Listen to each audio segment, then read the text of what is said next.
Olá, seja bem-vindo. Hoje nós vamos tratar do padrão Singleton. Você encontra padrões no livro Design Patterns, que eu coloco o link aí no vídeo. Nós tratamos no vídeo anterior como cuidar de dados únicos, dados que podem ser inclusive globais. Mas há um padrão para fazer isso. Ele é um pouco mais complexo, logicamente, do que aquela técnica básica, mas você não vai ficar restrito a métodos e atributos estáticos apenas. Então, vamos ver como funciona o Singleton. Eu sou o professor André de Ângeles, da Faculdade de Tecnologia da Unicamp. Você está no Café Forte Academic Channel. Fique conosco.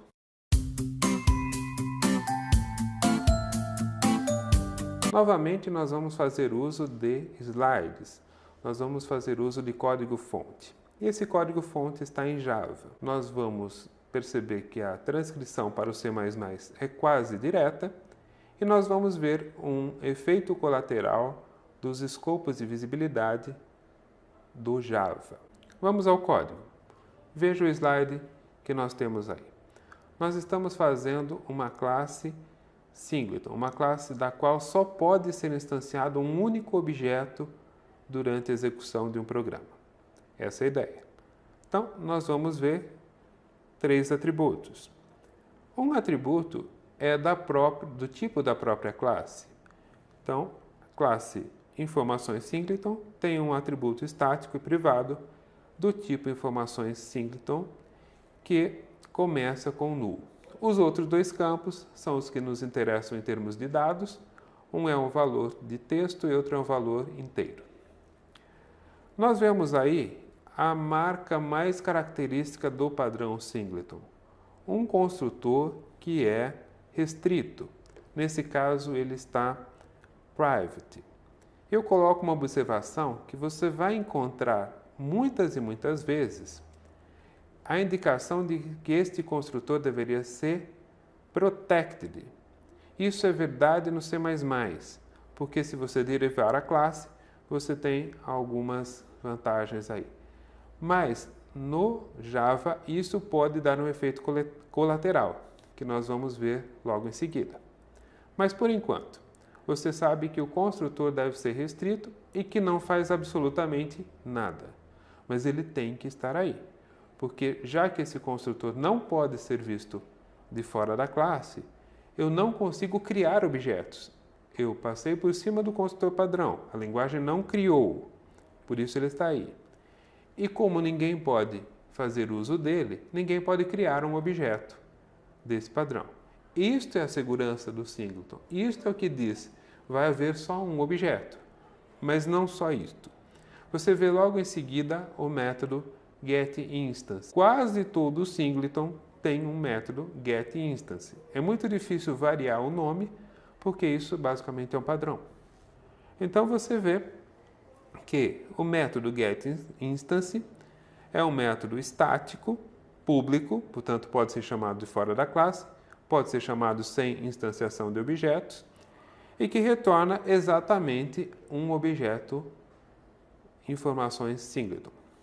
Você vê aí como é que funciona esse método. Ele testa se já há um objeto, ou seja, se instance, o atributo instance é nulo, quer dizer que não existe objeto, ele cria, ele dá um new aí dentro e cria um objeto e atribui para a instância.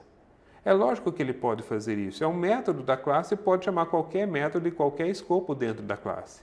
Então ele pode chamar aquele construtor que não está fazendo nada, mas que permite que eu crie o objeto. Portanto, getInstance pode sim criar o objeto. E ele cria só numa condição, se não houvesse um objeto anteriormente criado. E, ao final, ele retorna a instância. Então, resumindo o comportamento do getInstance, se o objeto não existe, cria. Se o objeto já existe, passa aquele que já existia. Ou seja, quantas e quantas forem as chamadas de getInstance, você sempre vai receber de volta o mesmo objeto. O objeto que está guardado no atributo instance dessa classe. Portanto, é impossível você criar 2 objetos dessa classe. Ou seja, este é o Singleton. Os demais métodos são apenas os métodos get e set dos atributos. Não tem nada de muito especial neles. Você viu como é que se cria uma classe que é um singleton e que, portanto, não permite duplicidade de instanciação. Nesse slide, nós vemos o uso desse objeto. Então, você encontra mySingletonTest, que na função main cria dois objetos, o objeto 1 e o objeto 2. Com certeza não podemos usar o new aqui, então nós vamos usar o método getInstance.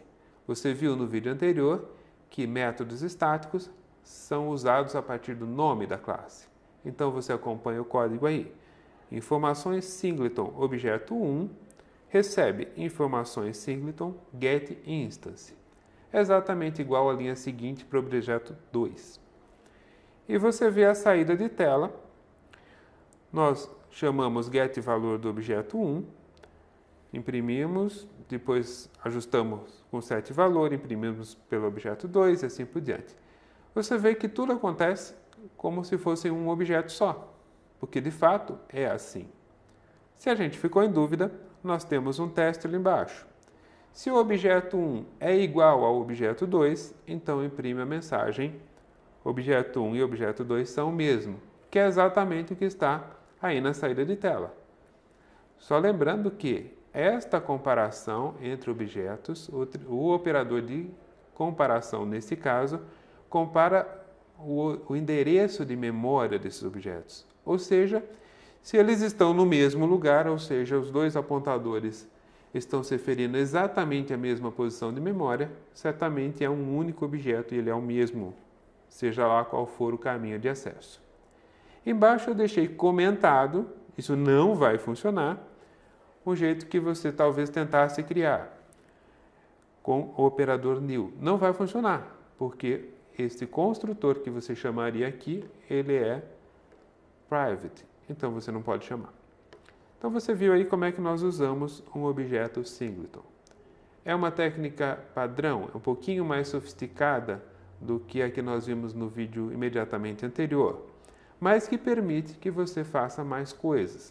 Você não está restrito a atributos estáticos, embora muitas vezes faça sentido que eles também sejam assim. Agora nós vamos entrar numa discussão que faz muito sentido para o Java, mas não para o C++. Você vê a classe informações singleton fail, porque ela vai falhar na proteção do objeto. E vamos ver por quê. Eu troco, onde está marcado aqui, destacado com uma estrelinha, eu troquei o private por um protected. No C++ está ok, pode fazer, não tem problema. Aqui foi só esta a diferença. Então, a princípio você também não veria problema, porque o construtor mantém acesso restrito e só as derivadas. Tá certo que eu acabei deixando essa classe final, então você não poderia derivar. Mas de todo jeito, se você tirasse o atributo final da classe, você poderia derivar e o seu construtor poderia aí ter alguma visibilidade lá embaixo. Mas o que é interessante é o seguinte, embora no C++ não haja problema, você vê nesse slide agora que as coisas mudam, porque um atributo ou método protected no Java pode ser visto no pacote. Então ele pode ser visto em todas as derivadas, como a gente espera, mas também pode ser visto nas classes do mesmo pacote. Então se você fez um objeto singleton e há mais classes no seu pacote e você deixou o seu construtor como protected, as outras classes do pacote podem instanciar com new este objeto. E aí acaba a ideia do singleton. Vamos ver isso funcionando. Lógico, é funcionando errado. Você não quer fazer isso. Mas eu estou colocando esse exemplo para você ficar alerta. Você vai encontrar na literatura a indicação de protected, porque o padrão foi escrito em C++. E no C++ isso é ok. Aqui não é. Siga o código. Nós criamos o objeto 1 e 2 com o getInstance, como deve ser feito. Mas nós criamos o objeto 3 usando o new. Eu só tive o cuidado de colocar mySingletonTestFail junto com a classe informações singletonFail, que é aquela que mudou para protected. Nós, portanto, conseguimos criar com o operador new um objeto.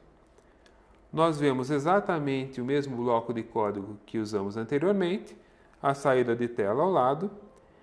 Nós vemos um novo bloquinho de código que aparece o objeto 3 e parece que está tudo certo, porque os valores estão exatamente como você esperava, caso fosse um objeto único.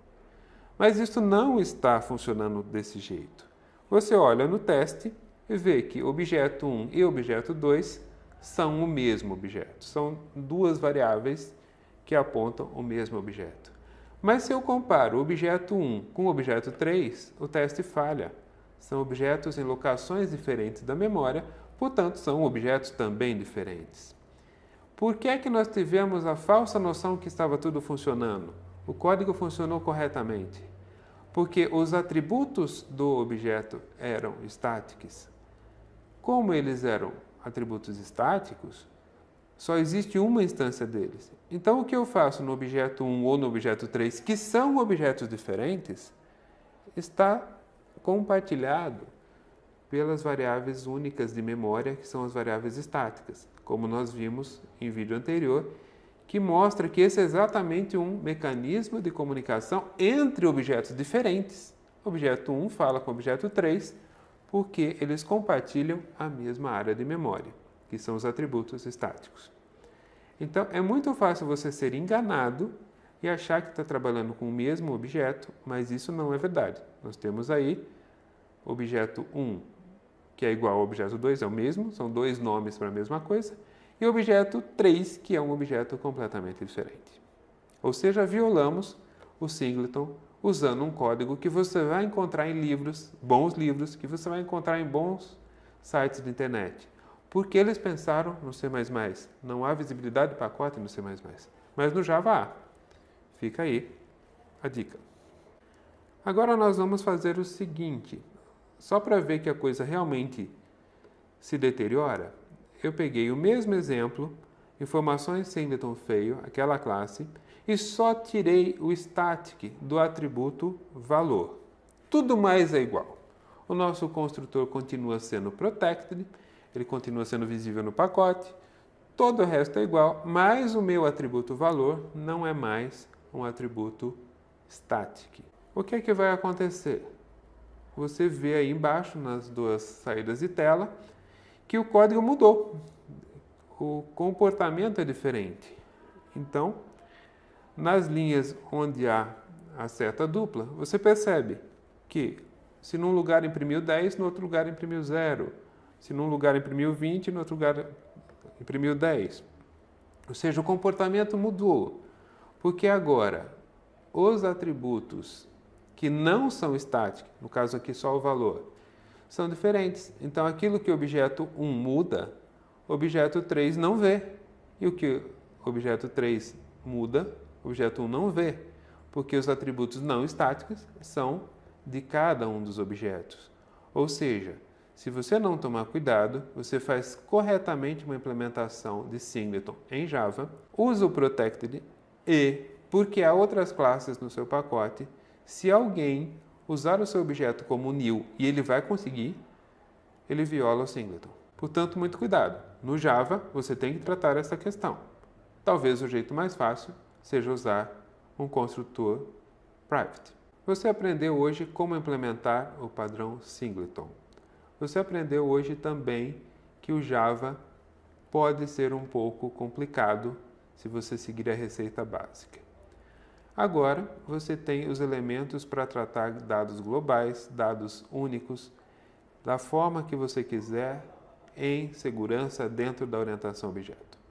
Nós estamos melhorando o nosso canal cada dia, investindo tempo e recursos para que os vídeos sejam mais ilustrativos, mais agradáveis. Compartilhe, divulgue o nosso trabalho. Inscreva-se no canal. Você está no Café Farta Academic Channel. Programação orientada a objeto bem explicada. Eu sou o professor André de Ângeles e espero você no próximo vídeo.